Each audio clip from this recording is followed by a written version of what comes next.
বৈশাখালী পর্যন্ত এবং বাজুয়ার এই সাইড হয়ে রামপাল হয়ে আমরা নদীর দুই পারে টিকসই বেড়িবাঁধ করব, যাতে জোয়ারের পানি এলাকায় না ঢোকে।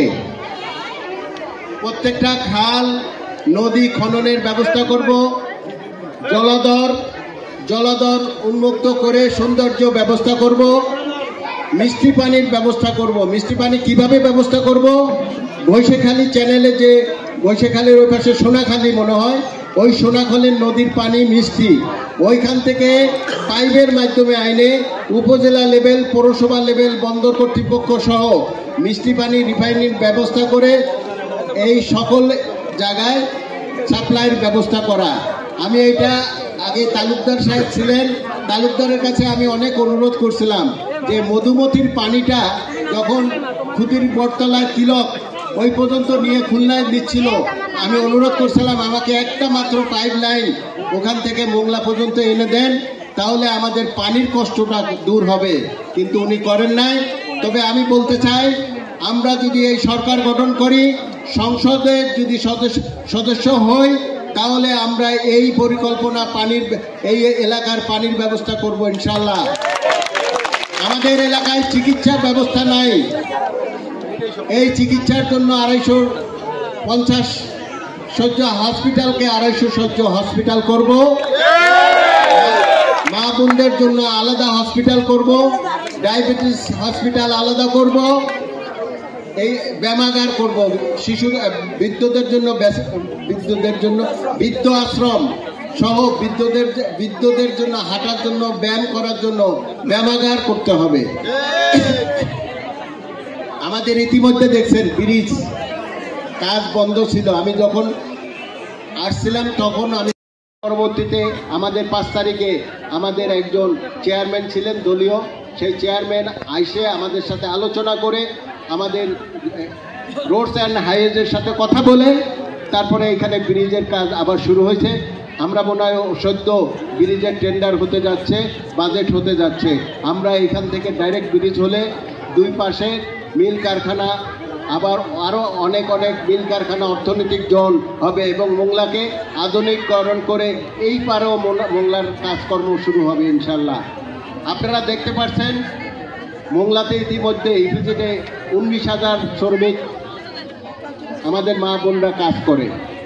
আরও যদি অর্থনৈতিক জোন হয়, লক্ষ লক্ষ লোক এখানে কাজ করবে, লক্ষ লক্ষ লোক। এই মিল কারখানার জন্য আমরা ইনশাল্লাহ আমাদের দল থেকে কাজকর্ম করব।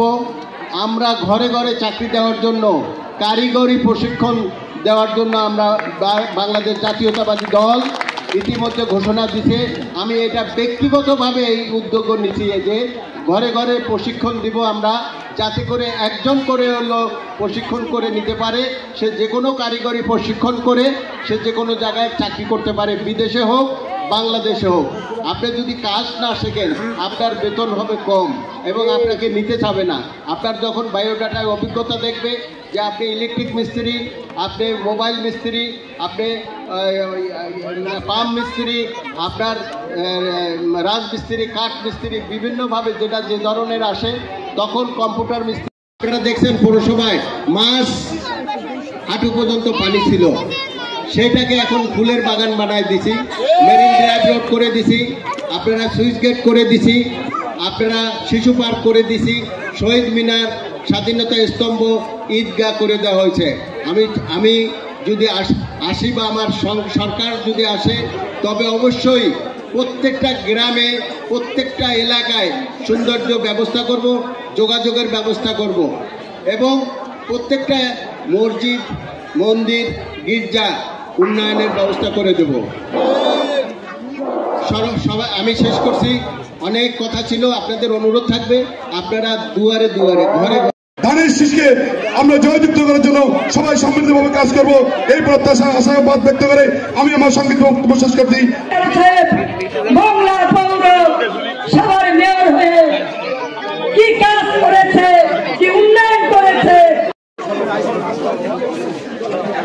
কাউন্টার দিয়ে ভালো মতো দিলে দিয়ে তো ফকিরাতে ধানের শীষ কান্ডারি হয়ে যে আসবে তার হাত ধরে আমরা এই ধানের শীষে বুঝাই দেবেন এবং আমাদের পক্ষে ভোট যে জয়যুক্ত করবেন এই আশা রাখি এখানে শেষ করছি। খুদা হাফেজ, বাংলাদেশ জিন্দাবাদ। খুদা হাফেজ।